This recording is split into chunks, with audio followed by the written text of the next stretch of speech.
মক্কার ভিতরে যখন আমার আপনার নবীজি কোরআন যখন তাইফের মানুষদেরকে যখন প্রচার করেছে, মক্কার মানুষদের যখন প্রচার করেছে, মদিনার মানুষদের যখন প্রচার করেছে, ওই সময় মানুষরা বলতো না না না, আব্দুল্লাহ ছেলে মুহাম্মদের কালেমা গ্রহণ করা যাবে না, আব্দুল্লাহ ছেলে মুহাম্মদের কালেমা দূর দূর দূর দূর করে মুহাম্মদ আমাদের বাড়িতে তাড়িয়ে দাও।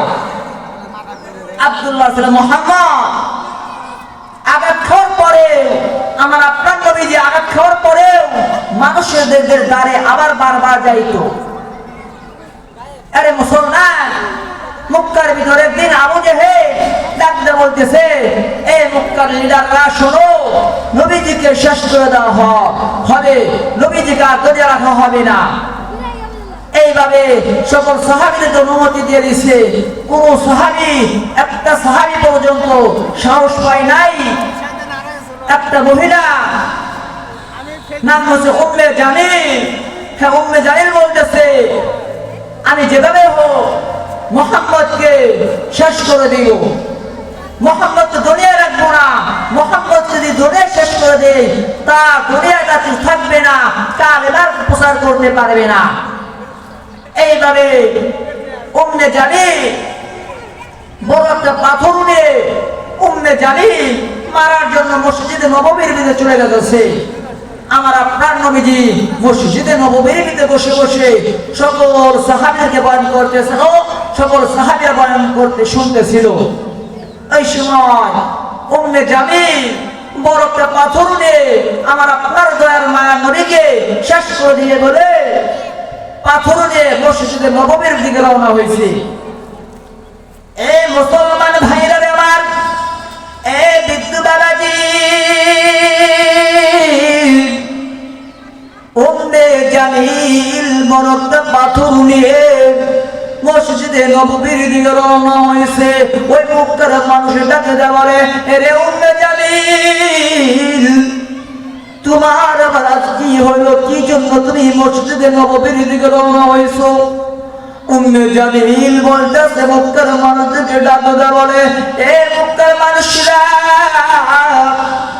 তোমরা জানো না এই নবীজির কাছে কারো নামে কোনো কখনো কোরআন নাযিল হয় নাই, কখনো একটা আয়াত পর্যন্ত নাযিল হয় নাই। 18 সাহাবী এই নবীজির কাছে আমি উম্মে জামিলের নামে একটা কোরআন নাযিল হয়েছে, একটা সূরা নাযিল হয়েছে, আমি উম্মে জামিল এই নবীজিকে কাটতে দিব না, এই নবীজিকে ধ্বংস করে দিব, এই নবীজিকে শেষ করে দিব। অবশেষে উম্মে জামিল বড় একটা পাথর নিয়ে মসজিদে নববীর দিকে রওনা হয়েছে। মক্কার মানুষে বারবার বলে, না না না, এই দুনিয়া নবীজিকে শেষ করা যাবে না, নবীজিকে মারা যাবে না, নবীজিকে আঘাত করা যাবে না। কিন্তু উম্মে জামিল কেউ ঘরে মানতেছে না, তখন মানতেছে না। মক্কার সকল মহিলারা নিষেধ করে, মক্কার সকল মানুষরা নিষেধ করে, কিন্তু উম্মে জামিল বড় একটা পাথর নিয়ে সামনে নবীজিকে মারার জন্য গেছে। ও মুসলমান ভাইরা আমার, উম্মে জামিল বড় একটা পাথর নিয়ে সামনে গেছে। মক্কার মানুষ বারবার নিষেধ করেছে, এ উম্মে জামিল, না না না, আব্দুল্লাহ ছেলে মুহাম্মদকে তোমরা আঘাত করো না, আব্দুল্লাহ ছেলে মুহাম্মদকে তোমরা মারো না। কিন্তু উম্মে জামিল বড় একটা পাথর নিয়ে মসজিদে নববীর দিকে গেছে। সকল সাহাবীরা যাইতে যাইতে আমার আপনার নবীজিকে উম্মে জামিল মারার যখন চলে যাইতেছে, সাহাবীরা নবীজিকে ডেকে বলে, ওগো নবীজি, এই যে উম্মে জামিল আসতেছে, ওই যে উম্মে জামিল আসতেছে, দেখেন বড় একটা পাথর নিয়ে আসতেছে, বড় একটা পাথর নিয়ে আসে। নবীজি, আপনি আমাদের অনুমতি দেন, এই উম্মে জামিলকে মাটির সঙ্গে মিশিয়ে দেয়। নবীজি বলেন, না না না, ওকে তোমরা মসজিদে নববীতে আসতে দাও। ওই মসজিদে উম্মে জামিল, উম্মে জামিল সরাসরি মসজিদে নববীর ভিতরে ঢুকে গেছে। সকল সাহাবীরা তাকায় আছে। অবশ্যই মসজিদে নববীতে ঢুকার পর নবীজিকে পুরোটা আল্লাহ তালাশ করতে আছে, নবীজিকে দেখা যায় না, নবীজিকে দেখা যায় না। সকল সাহাবীরা বসে আছে, উম্মে জামিল ডাক দেয়া বলে, রে ইতালি, এ নিতা ওকর সাহাবী শোনো, আমার আপনার নবীজি কোথায় গেল? আব্দুল্লাহ ছেলে মুহাম্মদ কোথায় গেল?